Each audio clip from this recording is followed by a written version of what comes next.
आपकी सलामती हो।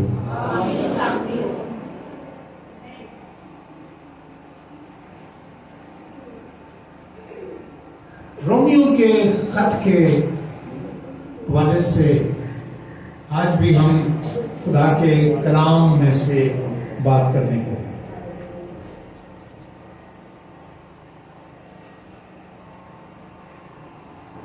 कौन सा हवाला है? रोमियो का। खत किसका है? पौलुस का, रोमियो की कलीसिया के नाम है।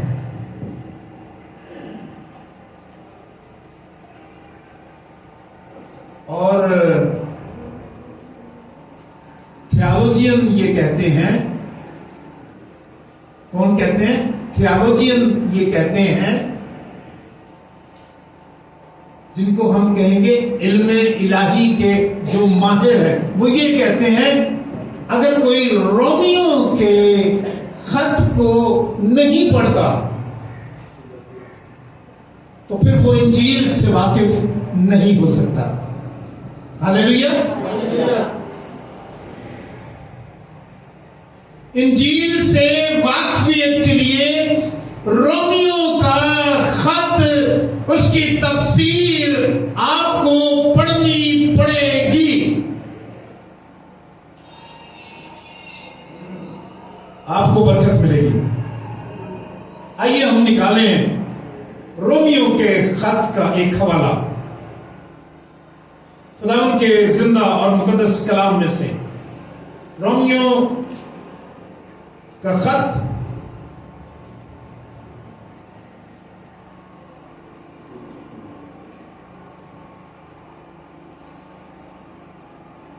और उसका 5वां बाब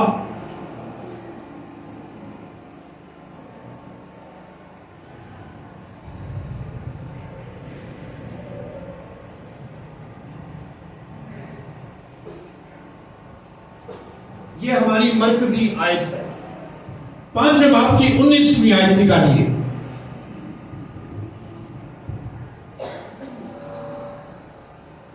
मुकद्दस पौलुस रसूल का खत रोमियो की कलीसिया के नाम।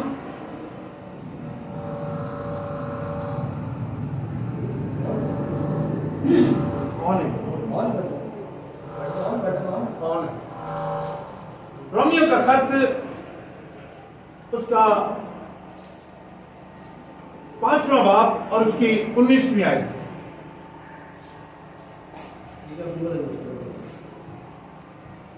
खुदावंद के जिंदा मुकद्दस और ला तब्दील कलाम में इस तरह लिखा है। सब पढ़ेंगे, ठीक है? हम सब पढ़ेंगे 19वीं आयत से। क्योंकि जिस तरह एक ही शख्स की नाफरमानी से बहुत से लोग गुनाहगार ठहरे, उसी तरह एक की फरमाबरदारी से बहुत से लोग रास्तबाज ठहरेंगे। पाक कलाम के पढ़े और सुने जाने पर खुदा की बरकत हो, खुदा सलूस की तमजीद हो। ये है वो बात जो आज हम खुदावंद के घर में आकर सीखने को है। जिस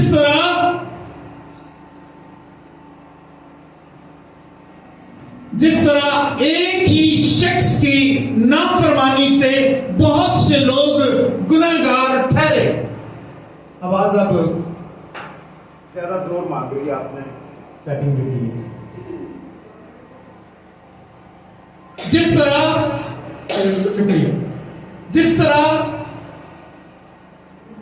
क्योंकि जिस तरह एक ही शख्स की नाफरमानी से बहुत से लोग गुनाहगार ठहरे, एक ही शख्स की नाफरमानी से, एक ही शख्स की नाफरमानी से सारे लोग गुनाहगार ठहरे। वो एक शख्स कौन जी? आदम। आदम के सबब से, आदम की नस्ल होने के सबब से, आदम का गुनाह में गिरने के सबब से, आदम की जिंदगी में गुनाह के आ जाने के सबब से सब लोग जितने उसकी नस्ल हैं, जितने ह्यूमन बीइंग हैं, जितने आदम की नस्ल हैं, सब के सब गुनहगार ठहरे। ये नुक्ता है खास, जरा गौर से बैठिएगा, गौर से सुनिएगा। आप गुनहगार क्यों हैं? बताइए, आप गुनहगार क्यों हैं? क्योंकि आपने गुनाह किया। आप गुनहगार कब होते हैं? यार आवाज प्लीज थोड़ी सी और कीजिएगा। आप गुनहगार कब होते हैं? उस साइड की कम कर देंगे, बेशक लेडीज वाली साइड की। आप गुनहगार कब होते हैं? क्या आप गुनहगार कब होते हैं? जब आप गुनाह करते हैं। जी नहीं, ये बाइबल के मुताबिक दुरुस्त जवाब नहीं। दाऊद कहता है, गौर से इन बातों को, ये खास बातें हैं, ये खास नुक्ते हैं। दाऊद कहता है, मैनू विच गुनाह दे, मैनू विच गुनाह दे, जम्मिया मेरी माई। तो कब गुनाहगार हुए आप? जब आपको पता ही नहीं था ये मेरी मां है, ये मेरा बाप है। असी पट्टी होने, जब आपको ये पता ही नहीं था, उस वक्त आप गुनाहगार थे, क्योंकि आप आदम की औलाद हैं।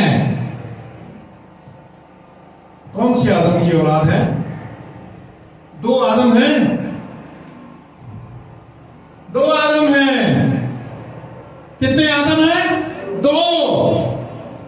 कुरान के कलाम में दो आदमों का जिक्र है, बाइबल मुकद्दस में दो आदमों का जिक्र है। पहला आदम कौन सा है? जो बागे अदन में था, जिसके लिए हवा को बनाया गया, जिसे हवा ने फल दिया और उसने लिया और उसने खाया और उसे निकाल दिया गया। और इसके अलावा एक और आदम है, उसको कहते हैं पिछला आदम। पौलुस जो टर्म यूज करता है, उसके लिए वो लफ्ज है पिछला आदम। हालेलुया। हमारी उम्मीदें वाबस्ता हैं पिछले आदम से। पहले आदम के नस्ल होने के सबब से उसकी नेचर, उसकी फितरत उस वक्त भी मेरे अंदर थी। जब आदम बागे अदन में मौजूद था, उस वक्त में बागे अदन में था। आप थे, आप भी वही मौजूद थे, क्योंकि आप उसकी क्या है? नस्ल है। कहां थे आप? आप उसके साथ बागे अदन में थे। आप उसके गुनाह में शरीक थे।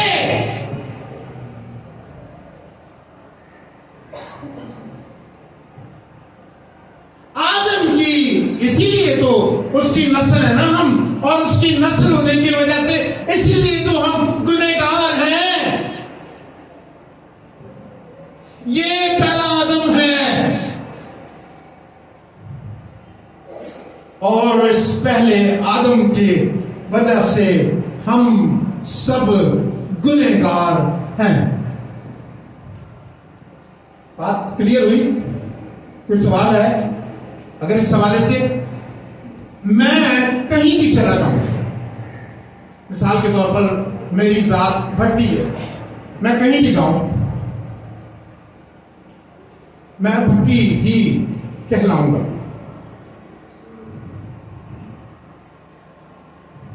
मैं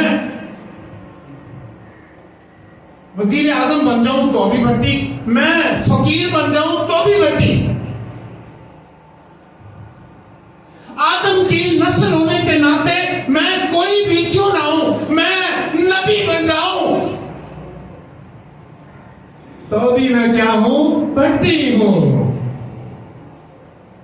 आदम की नस्ल होने की वजह से फिर भी मैं कुछ भी हो जाऊं, मैं गुनहगार हूं। यह पैगाम उनके लिए भी है जो कहते हैं नबी पाक होते हैं। अगर कोई आदम की नस्ल है, अगर कोई आदम से पैदा हुआ है, अगर कोई पहले आदम के तुख्म से है, अगर कोई डीएनए है, तो फिर क्या है? क्योंकि आदम गुनहगार है, इसलिए जितने इंसान हैं सबके सब गुनहगार हैं। इसलिए ये भेद है, आपको समझना पड़ेगा। ये बाइबल की तालीम है। ये पौलुस इस पर जोर लगाता है। पौलुस ये सिखाना चाहता है, पौलुस ये बताना चाहता है, पौलुस समझाना चाहता है। इसलिए आप गुनहगार हैं, आपके गुनाहों की वजह से नहीं। वो तो आपने किए हैं, वो तो है ना, लेकिन गुनहगार सरिश्त, फितरत, नेचर वो पहले से आपके अंदर मौजूद थी।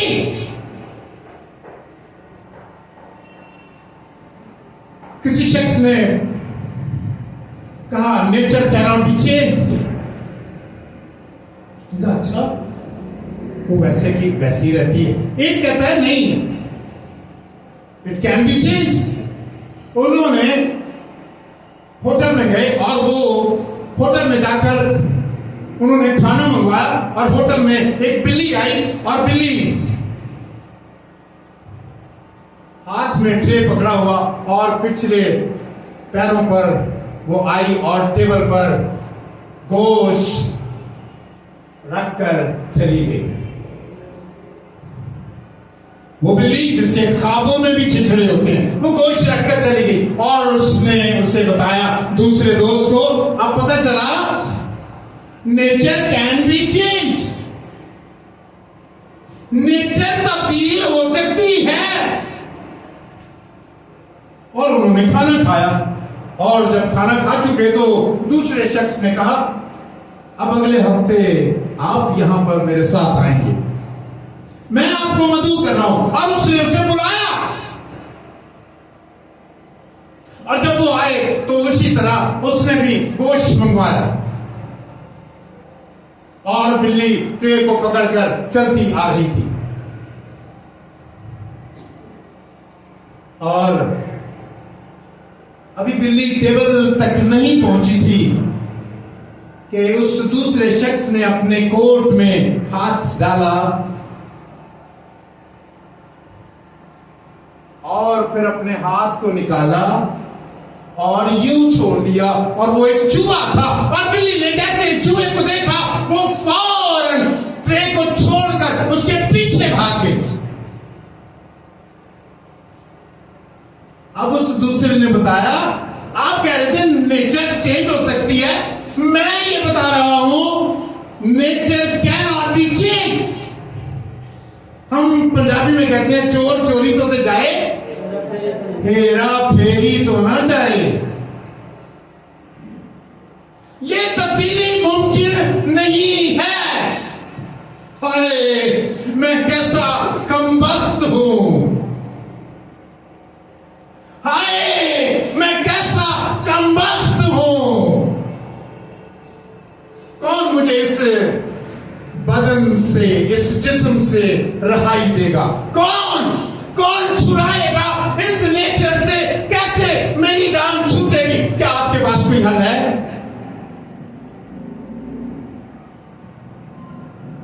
इसका हल सिर्फ एक ही है।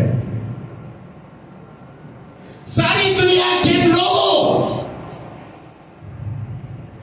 सारे जमीन पर रहने वाले लोगों, आदम की नस्ल से पैदा होने वाले लोगों, सुन लो,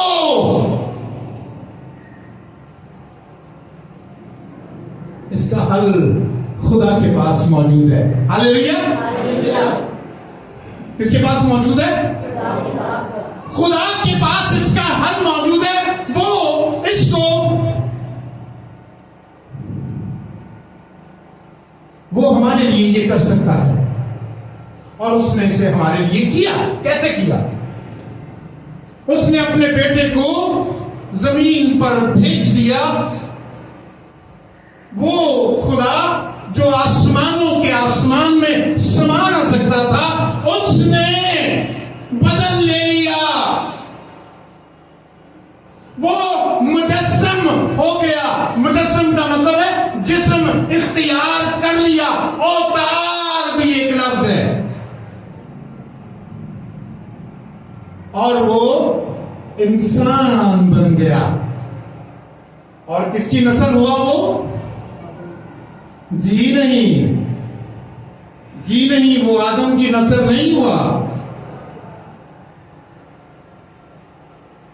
शक है?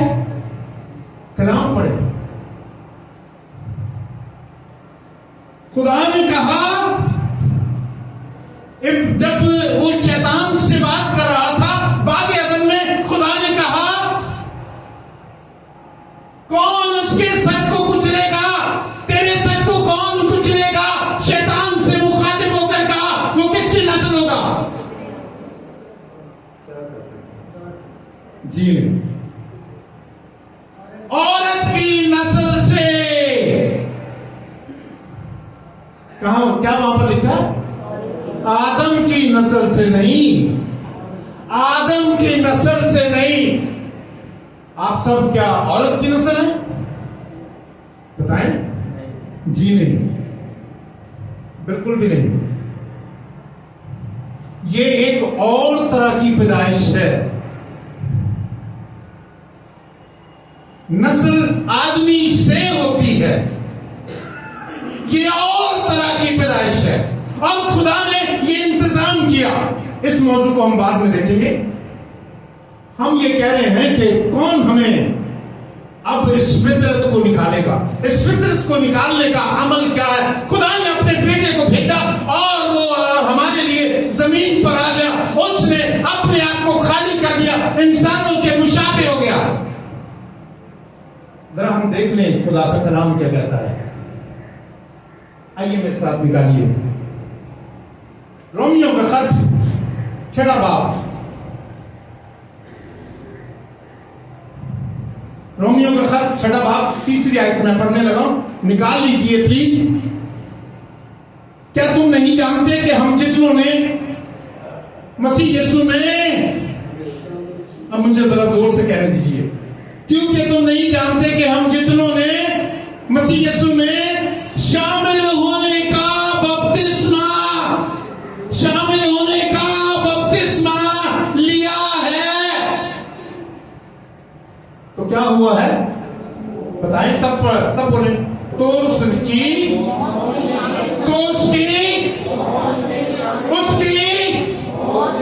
मौत में शामिल होने का बपतिस्मा लिया। अब चौथी आयत भी पढ़े हम।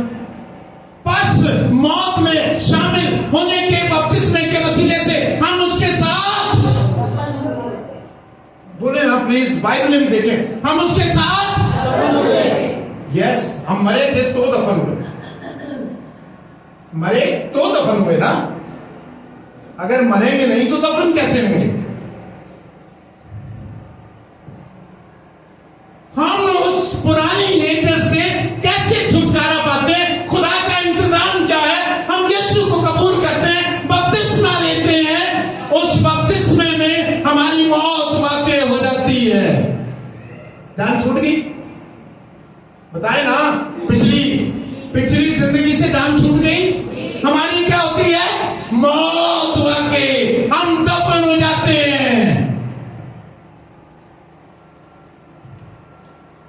हमारी जान छूट गई। बताए ना, बोले फिर हालेलुया, हालेलुया, बोले हालेलुया, हालेलुया, फिर बोले जोर से हालेलुया। हालेलुया। कैसे हम जान छुड़ाते हैं, खुदा ने कैसा इंतजाम बनाया है, ये भेद की बात आपको याद रखनी होगी। ये खुदा के कलाम की वो तालीम है जिस पर हमें कभी कभी बात करने का मौका मिलता है। शायद बहुतों की जिंदगी में पहली बार, शायद बहुतों ने पहली बार इस बात को समझा, वो कैसे उनकी फितरत, उनकी नेचर कैसे तब्दील होती है, मौत के बगैर मुमकिन नहीं। यीशु मसीह के पास से एक शख्स आया, बताइए क्या नाम था उसका? पानी की तरह बोतल यीशु मसीह के पास आया और उसने कहा मैं क्या करूं कि प्लीज इधर ही रहिएगा, ये आपका इधर ही रहे, इसमें आप कहीं आगे पीछे ना जाएं, आपका ये इधर ही रहे। ये बात आपको समझनी जरूरी है, आपको जवाब देना है। जब कोई सवाल करे तो आपको जवाब देना है। आप वहां पर पास्टर को ना ढूंढे, सिर्फ पास्टर क्रिश्चियन नहीं है, आप भी क्रिश्चियन हैं।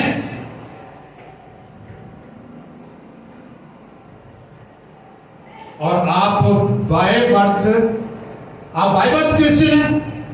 अफसोस है, मुझे अफसोस है, बाय बर्थ क्रिश्चियन पर मुझे अफसोस है। और मैं खुदावंद की शुक्रगुजारी करता हूं जिन्होंने यीशु को जाना, जिन्होंने यीशु को कबूल किया, जो यीशु पर ईमान लाए, जिन्होंने बपतिस्मा लिया। मेरी आवाज बहुत परेशान करती होगी आपको, लेकिन वो गांव में ऐसे ही स्टाइल था, कुछ स्पीकर बड़े बड़े थे, आवाज़ां ऊंची ऊंची ना, ये आपको सुनना पड़ेगा।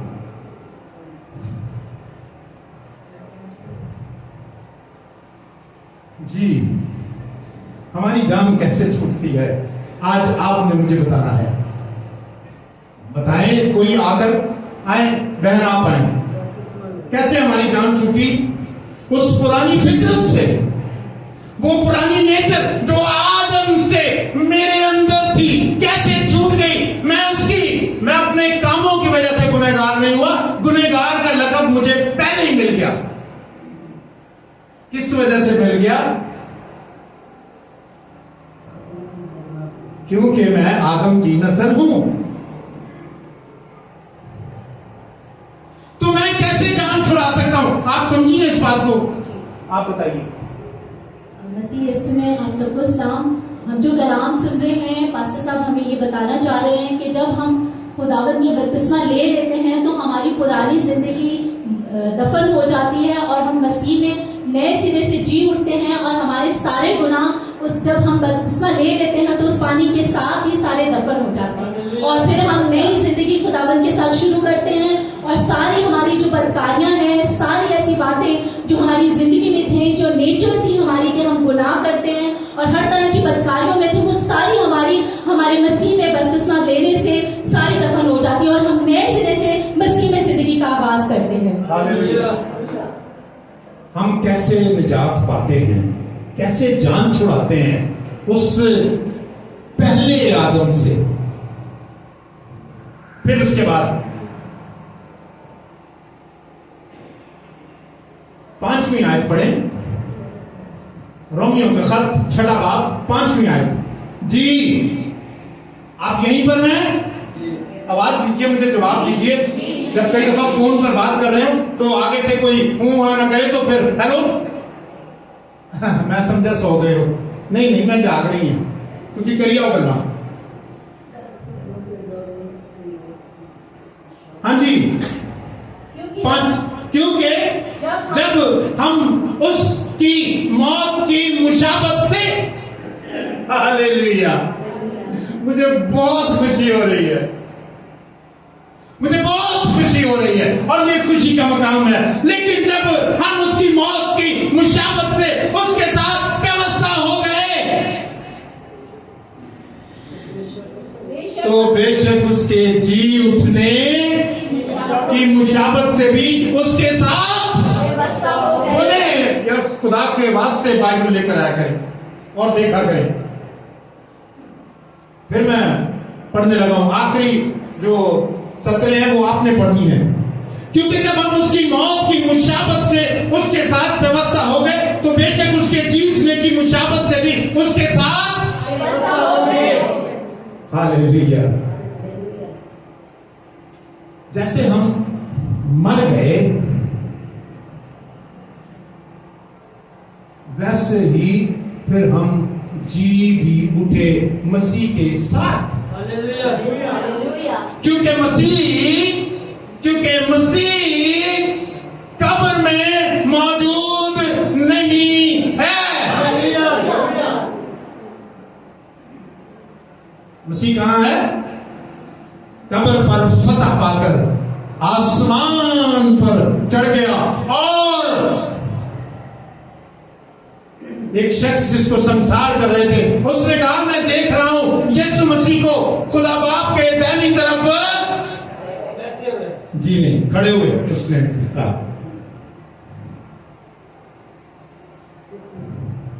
स्टेफनस ने कहा, अमाल की किताब को आप पढ़िए। उसने कहा जब उसके पत्थर मार रहे थे, संसार कर रहे थे, तो उसने कहा मैं यीशु मसीह को खुदा बाप के दाहिनी तरफ खड़ा हुआ देखता हूं। हालेलुया। आपके लिए खड़ा है वो शिफायत करने वाला है। हमारे पास एक मददगार मौजूद है जो हमारी शिफायत करता है बाप के सामने। सरदार काहिन जो एक ही बार अपना खून लेकर पाक तरीन मकाम में दाखिल हुआ और फिर बाद में कभी खून की जरूरत नहीं रही। बहुत ठंडे लोग हैं।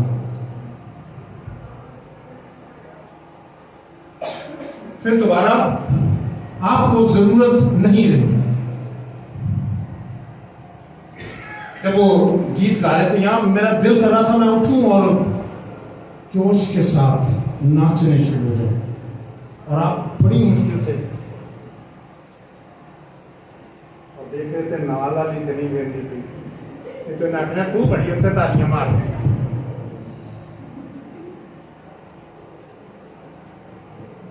मैं खुदा को खुश करने आई, मैं खुदा को खुश करने के लिए आया, मैं खुदा की इबादत करने के लिए आया। तुम्हारी इबादत देखने के लिए मैं नहीं आया। आप इबादत देखने आए या खुदा की इबादत करने के लिए आए? करने के लिए आए तो करें ना। क्यों ना वाले पर हाथों उठा रहे हो? कुछ भी नहीं कहे करिए। आजादी महसूस किया करें खुदा की क्योंकि वो बहाल करने वाला सारे जनानी और निकाले मेरे साथ पहला ग्रंथियों उसका 15वां बाब। खुदा के जो बातें हम कर रहे हैं उस पर खुदा के कलाम की मोहर ठक ठक ठक लगनी जरूरी है, ताकि आपके जहन गुमराह ना हो जाए। ये न कहें पास्टर एजाज ने हमें सिखा दिया, ये कहें कलाम ने सिखाया है, पौलुस रसूल की मार्फत सिखाया है। खुदा का भेद है, खुदा का मंसूबा है, खुदा का इरादा है। ये खुदा की निजात का काम है जो आज हम पर अया हुआ है। निकालिए पहला ग्रंथियों 15 बाब।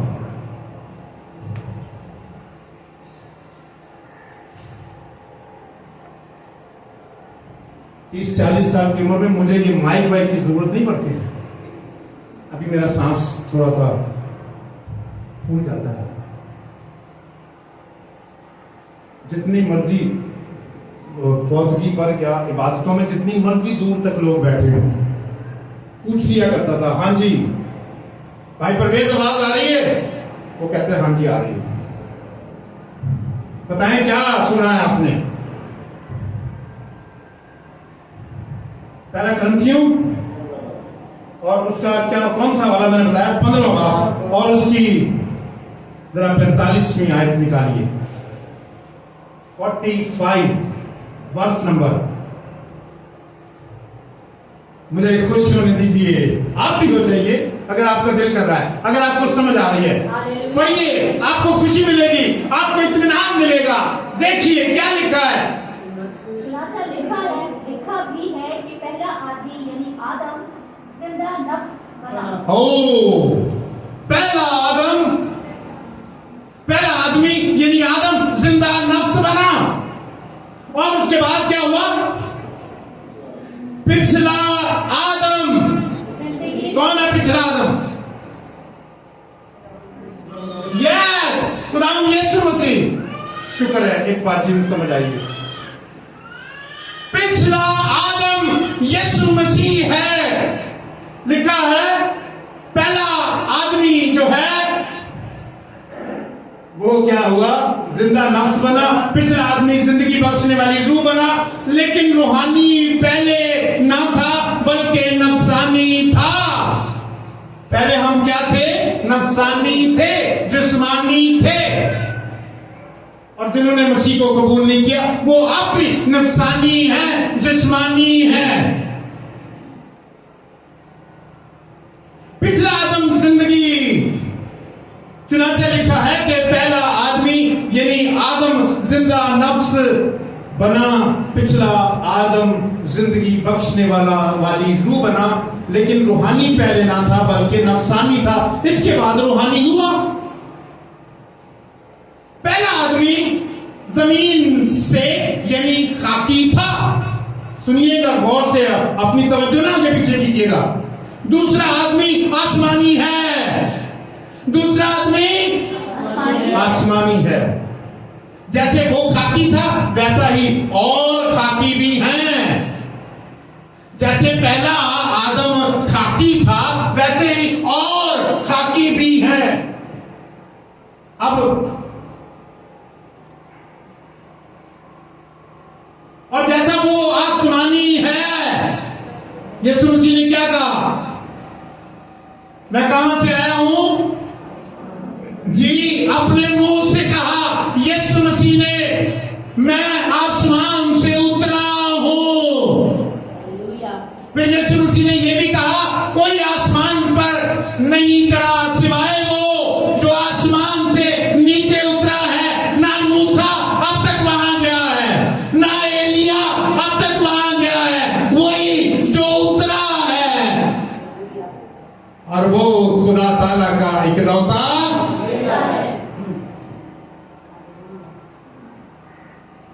जैसे वो खाकी था वैसे ही और खाकी भी है। जैसा वो आसमानी है वैसे ही और आसमानी भी है। और जिस तरह हम उसकी खाक की सूरत पर हुए उसी तरह हालेलुया। पढ़िए, आप सब मिलकर पढ़िए जोश से। उसी तरह उस आसमानी की यस, उसी तरह उस आसमानी की सूरत पर भी होंगे। हम मसीह के साथ होंगे।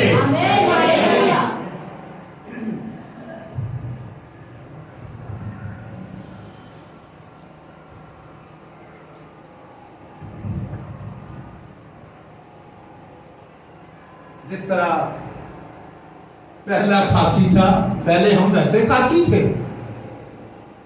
जब हम मसीह यीशु में बपतिस्मा लेने के वसीले से मर गए और उसकी मौत की मुशाबत से फिर जिंदा हो गए। जैसे वो जिंदा हुआ वैसे ही हम भी जिंदा हो गए। पहले हम नफसानी थे, जिस्मानी थे, और अब क्या हो गया? अब हम आसमानी हो गए। जैसा यीशु आसमानी है। Hallelujah, hallelujah.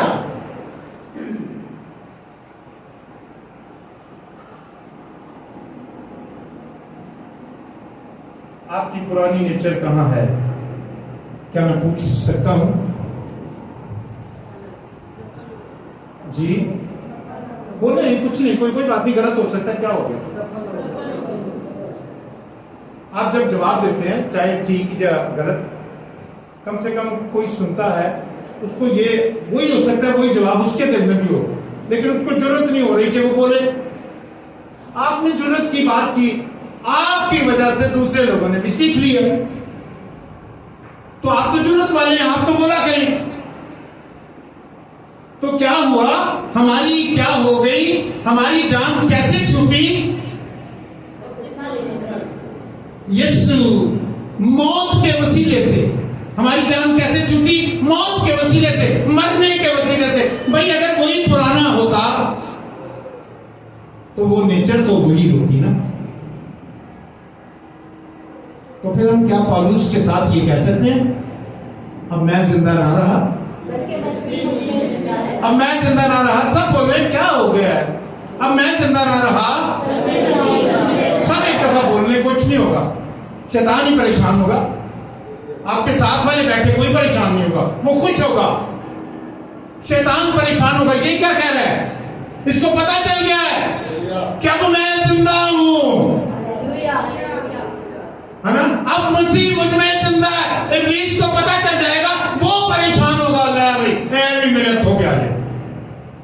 मैंने तो उसको मुर्दा बनाया था, इनू कफन पहनाया ऐसी, इनू तीन बंद खोले सन, जेडी कबर से जाके बड़े बड़े सियाने लोग उत्थे जाके कोई और बात नहीं आती, ए बंद खोल दियो, बड़े भेत की गल दसी है।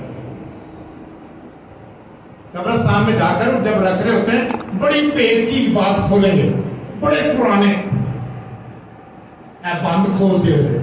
क्या है इसमें, क्या है? यीशु के आने पर ये बंद बंधे रहेंगे।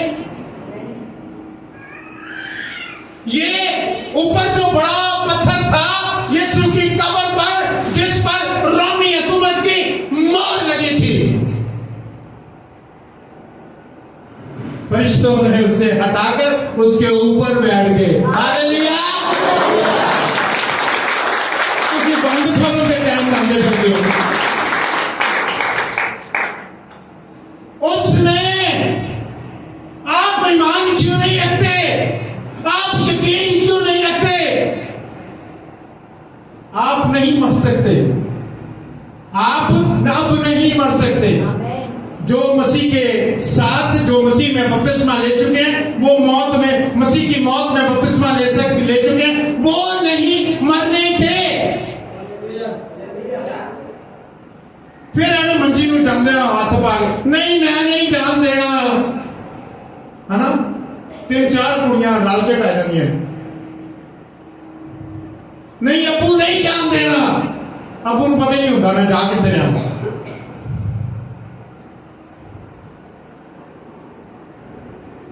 ईमान रखें, अगर अबू ने यीशु को कबूल किया है तो ये मौत उसके लिए दरवाजा है जिसमें दाखिल होकर वो खुदा की हजूरी में जा रहा है। आप उधर नहीं जाने दे रहे उसको, जानते हो जितना वक्त खुदा ने उसे दिया था उसने लिया, उसने गुजारा, खुदा ने उसे मौका दिया, वो मसीह में मर गया, वो मसीह के साथ हुआ, अब वो मसीह के साथ जीता है।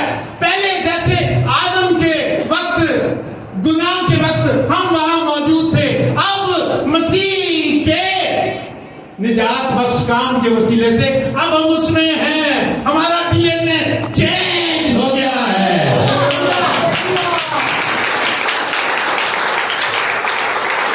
अब जब कोई हमारा डीएनए टेस्ट करता है तो वहां क्रॉस का निशान आता है। हालेलुया, क्रॉस का निशान आता है। अब पहले आदम का निशान नहीं आता, बागे आदम में पुसा गया, बुढ़ा गया, गुनाह का मारा हुआ, जिंदगियां खाता हुआ, बल्कि अब वो फतेह है, उसकी रान पर लिखा हुआ है, बादशाहों का बादशाह और खुदावंदों का खुदावंद। आप सबको बरकत दे। अपनी हिम्मत के मुताबिक मैंने आपको इस बात को समझाने में कोई गफलत नहीं की।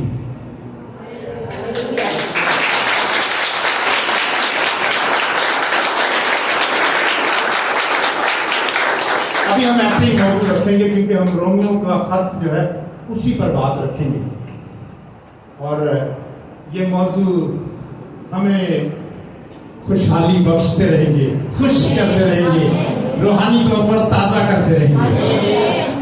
अब हम उस पुराने आदम से क्या है छूट गए हैं। अब हम जिस्मानी नहीं बल्कि रूहानी हैं। किस वजह से रूहानी है? क्योंकि हमने मसीह को पहन लिया है। खुदा आप सबको बरकत दे।